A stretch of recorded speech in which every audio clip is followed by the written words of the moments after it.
খুব বেশি বিপদে আছেন, দেয়ালে পিঠ থেকে গেছে, পৃথিবীতে কোনো মানুষের কাছ থেকে সহায়তা পাওয়ার আশা ছেড়ে দিয়েছেন, অসুবিধা নাই। এই তিনটা আমলকে আপনি নিজের জন্য বাধ্যতামূলক করেন, ইনশাআল্লাহ তাআলা হেফাজত করবেন। জীবনে বহুবার আমি আমলটা করে দেখেছি। কঠিন কঠিন বিপদে আল্লাহ তাআলা কিভাবে উদ্ধার করেছেন আমি নিজে অবাক হয়ে গেছি, সারপ্রাইজড হয়ে গেছি।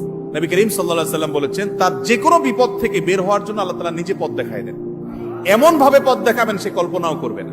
বহুবার আমল করে দেখেছি আমি, হাতে হাতে পেয়েছি আলহামদুলিল্লাহ। কোন বিপদে পড়লে দোয়া ইউনুস খতম করে দোয়া করা যাবে কিনা?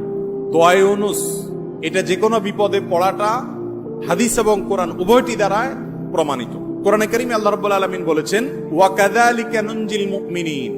ইউনুস আলাইহিস সালাম বিপদে পড়ার পর তিনি যে দোয়া করেছেন, লা ইলাহা ইল্লা আনতা সুবহানাক ইন্নী কুনতু মিনাজ জালিমিন, এই বাক্যগুলো পড়ার পর এগুলো বলে বলে আল্লাহর কাছে তিনি দোয়া করেছেন, আল্লাহ তাআলা তার বিপদ উদ্ধার করেছেন। বিপদে পড়ার পর তিনি যেরকম উদ্ধার হয়েছেন এগুলো পড়ে আল্লাহ তাআলা কোরআনে এই দোয়ার উল্লেখ করে, এই বাক্যগুলোর উল্লেখ করে এরপরে বলেছেন, ওয়া কাযালিকা নুনজিল মুমিনিন, একই ভাবে তাকে যেরকম এই বাক্যগুলো, এই জিকিরগুলোর মাধ্যমে আমি রক্ষা করেছি, হেফাজত করেছি ওই বিপদ থেকে, মাছের পেট থেকে, একই ভাবে আমি মুমিনদেরকেও রক্ষা করব।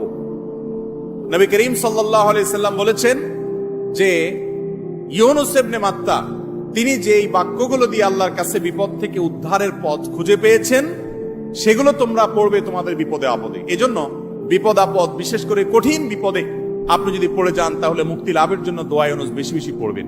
এর পাশাপাশি আরো দুটি আমলের কথা বলতে পারে, যেটা আমার জীবনে বহুবার আমল করে দেখেছি আমি, হাতে হাতে পেয়েছি আলহামদুলিল্লাহ। এক নম্বর হলো দোয়া ইউনুস, আরেকটা হলো ইস্তেগফার।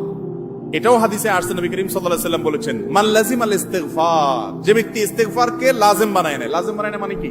মানে পড়তেই থাকে, থামে না।